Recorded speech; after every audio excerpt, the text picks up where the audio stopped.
Hello, my lovely little gemstones, it's Afira, and today I'll be reading When the Chips Are Down by Whiskey with Patron. Chapter 5.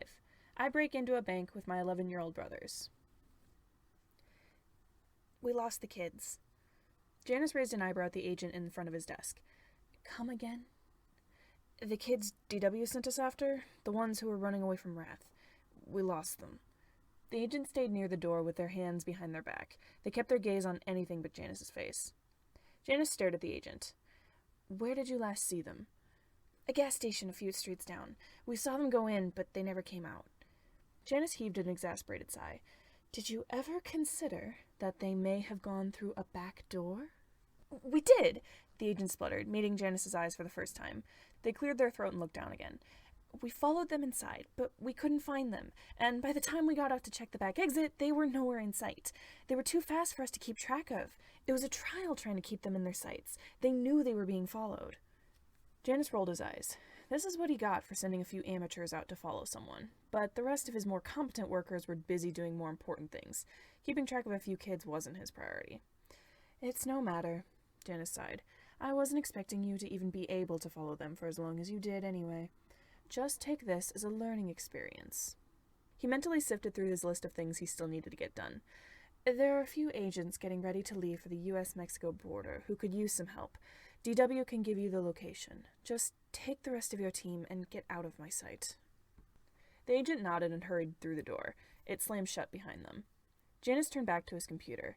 They may have lost track of those kids, but he prayed they were okay. Anyone on the run from Wrath's Blade would need all the prayers they could get.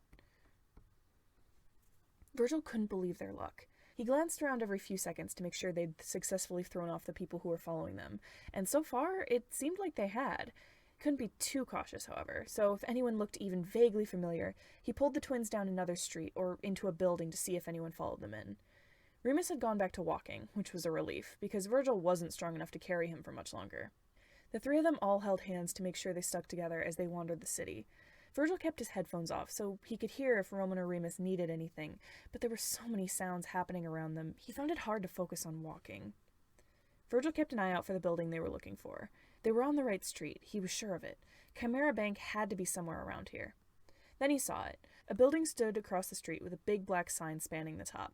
Printed on it in yellow was the word Chimera, next to a logo of a yellow two-headed snake. Virgil was tempted to run right across the street so this whole journey would be over and done with, but he didn't particularly want to get himself or Roman and Remus hit by a car, so he proceeded to walk with the crowd to the crosswalk. He gave another glance around them to double-check that they weren't being followed, as he stopped and waited at the crosswalk. I don't think I can walk much anymore, Remus muttered. He leaned down and rubbed his knee, grimacing in pain. Almost there, Virgil reassured him. Don't worry, we just have to cross the street. The crosswalk sign changed, and Virgil tugged the twins after him as he followed the crowd across the street. He kept his gaze on the building, as if it might disappear before they could reach it if he wasn't watching it. Going by their luck, it was entirely possible that could happen. They reached the other side of the street and quickly weaved through the crowd towards the building. They slowed to a stop outside the door. Virgil stared up at the black and yellow sign. Dad said they would be safe as soon as they were in there. Virgil hoped he was right. He let go of Roman's hand to pull the door open. Roman scurried through first, then Virgil guided Remus into the building. Virgil stepped through last and let the door swing shut behind them. Nothing really looked out of the ordinary inside the bank. There was a line of ATMs to their right that Roman and Remus immediately got distracted by. They rushed up to one of the machines and stared at the screen in confusion. Remus pressed a button and the ATM beeped. There was a counter ahead, and a few tellers sat in chairs behind it. Opposite the ATMs was a cluster of couches. A couple of people were speaking to the tellers, and a few other were lounging on the couches. Virgil's heart beat a little faster when he realized that he would probably have to speak to one of the tellers in order to get to talk to Janus Chimera. Oh god, his social anxiety was not prepared for this situation. I can talk to them. Virgil looked down at Roman. He'd left Remus at the ATM and was looking up at Virgil with wide eyes. Roman must have noticed how nervous Virgil was. His offer was appreciated, but Virgil had to be the adult in this situation. I got it, Virgil said, trying to suppress his anxiety. Thanks, though. He turned to Remus. Come on, Remus's shoulders slumped. He quickly pressed a button on the ATM 6 times before rushing over to Virgil and Roman. Virgil clutched the straps of his backpack and made his way over to the only teller who wasn't dealing with anyone at the moment. He kept his back straight, trying to feign confidence. He stopped at the counter and opened his mouth to speak, but he froze as soon as the teller looked up at him. The teller raised an eyebrow at Virgil and the twins. Can I help you? He asked. Virgil swallowed and his shoulders immediately hunched over again. We were sent here because, well, our dad sent us. He wanted us to talk to Mr. Chimera. Virgil tried to keep his voice from shaking as he spoke. He felt the need to chew on his bat pendant, but that would just get him some weird looks. He resorted to just grinding his teeth. The teller scoffed. Sorry, kid, but no one can just waltz in here asking to see the boss. I can't help you. Roman stepped forward. Can't you just tell him we want to talk? Please? The teller shook his head and turned to his computer. Sorry, I can't waste the boss's time with a couple of kids. Remus popped up beside Roman. But... Virgil put his hand on Remus's shoulder. Okay, he said. Well, thanks anyways. He steered the twins away from the counter. He took a deep breath to calm his nerves. He was lucky Patton had left a second set of instructions for this specific circumstance. What are we gonna do now? Roman asked. Virgil sighed at the inconvenience of the situation. We're going to break in, he whispered. He nudged the door open, and the three of them left the building. They were supposed to be safe once they were inside, so to Virgil, it felt like they were leaving the one safe zone they had, but he just ignored that bad feeling and guided Roman and Remus to the side of the building. Virgil shot a wary glance at the street before they slipped into the alleyway between Chimera and the next building over. As soon as they were out of the street, Virgil shoved his bat pendant into his mouth and bit down as hard as he could. He was going to end up biting it in half at this rate. Virgil let go of Roman's hand to dig around in his pocket. He grabbed Dad's letter to him and flipped it open to scan one part of the first paragraph. If no one lets you in, go around to the side of the building. There's a manhole in the alley. It's locked in place, but there are a couple of loose bricks at the side of the building. Remove them to reveal a keypad and type in 0203. Pull the manhole open and go down the ladder. There's a door that should take you into Chimera's interior. Unlock it with the same passcode. You can thank Remy for that little bit of information. Once you find Janus, tell him I sent you and give him the letter. Virgil scanned the side of the building for the loose bricks. He spotted the manhole right away, and his gaze slid over to a few bricks that looked like they hadn't been cemented in place, just slid into their spots. He shoved Dad's letter back into his pocket and hurried up to the bricks. He gnawed on his necklace as he dug his fingertips under the bricks. He managed to pry one loose. After one was out, the other three were no trouble. He set them on the ground and peered into the gap the bricks had once been in. Dad was right. A keypad sat in the wall that was previously covered by bricks. He reached in and pressed the number 0203. A tiny click met his ears, and he scooped up the bricks and slid them back into place. What are you doing? Remus asked. Virgil spat out his necklace. Getting us a way in, he answered, as he placed the last brick where it was supposed to be. He turned and walked over to the manhole. He hoped the cover wasn't too heavy. He was spent from carrying Remus off and on for the past hour. He grabbed the edge of the manhole cover and pulled. It shifted a little, but he couldn't muster up enough strength to lift it from its place. I got it! Roman rushed over, grinning. He knelt beside Virgil and grabbed the edge of the manhole cover. He grunted as he lifted it, and surprisingly, it actually helped. With Roman's help, Virgil managed to lift the manhole cover out. He set it aside and peered down. A ladder was set into the wall just below them. The tunnel wasn't too long, thank goodness. Virgil didn't like heights. He slid into the hole and started climbing down. Remus, you next, he called. If Remus slipped and fell, Virgil could catch him, and he wouldn't bump into Roman on the way down. Remus clambered into the hole, and Roman climbed in after him. He even managed to tug the cover back over the manhole. Virgil's foot hit the floor, and he stepped off the ladder. He thought it would be darker in an underground tunnel, but the bright lights glowed in the ceiling of the short hallway that stretched ahead of them. The light reflected off the steel walls, and at the end of the short hall sat a metal door. Virgil wondered why a bank of all places would have a secret entrance. If anyone with ill intentions knew about it, they could get robbed. I knew this place was shady, he muttered as he started towards the door. Roman and Remus clung to his arms as he walked. He figured there was something weird going on here the second he read Dad's letter telling him to speak to the boss of this place. If Janus Chimera was involved in the same kind of stuff Dad had gotten dragged into, Virgil was sure the guy couldn't be trusted. What's down here? Remus whispered. Hopefully, a way to this Janus guy, Virgil said. He stopped at the door and turned to the keypad next to it. He punched in the same sequence of numbers he had before, and a quiet beep echoed through the hall. Virgil grabbed the handle of the door and pulled it open. He peered through the doorway. Beyond the door was a hallway. The walls were a light tan color and lined with soft, warm lights. The polished hardwood floor shone in the soft light. A few wooden doors were set into the walls as well. It didn't look particularly exciting, but it certainly wasn't what Virgil expected to see under a bank. He glanced back and forth. There didn't seem to be anyone in the hall, so he pulled the door open the rest of the way and stepped through. Roman and Remus followed him, and Remus shut the door behind them. Virgil took the twins' hands and started down the right side of the hallway. He wasn't sure where this Janus guy was supposed to be, but he hoped he wouldn't be too hard to find.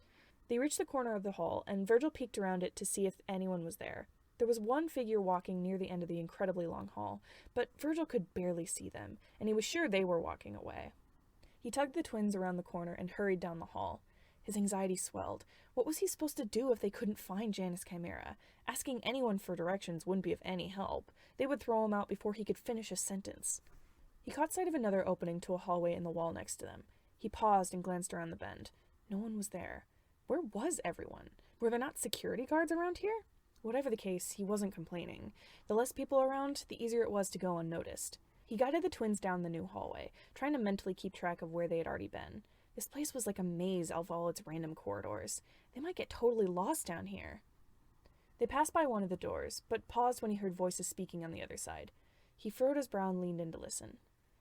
No, I've got to take out some asshole who's running for governor of New Jersey, someone grumbled. I get that I'm a good hitman, but can't he get someone else to do it? This is my third assassination this month.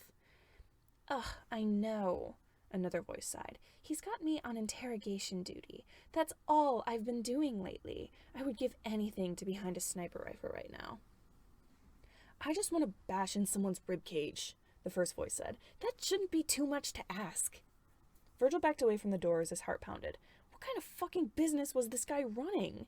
He pulled the twins down the hall, but now he was considering just leaving this place altogether. Whatever he had just heard about someone having to kill the governor of New Jersey was enough to make him want to run screaming from this underground maze.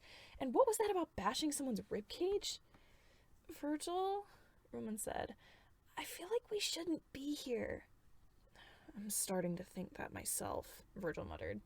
He kept an eye out for anyone in the hall as he and the twins made their way through this strange place. Dad had said they would be safe in here, but Virgil was beginning to feel anything but safe. What if they got caught before they could find Mr. Chimera? He didn't want his ribcage bashed in by anyone down here. They reached a T in the corridor and stopped. Virgil peered down both sides of the hallway. No one was in sight. Good.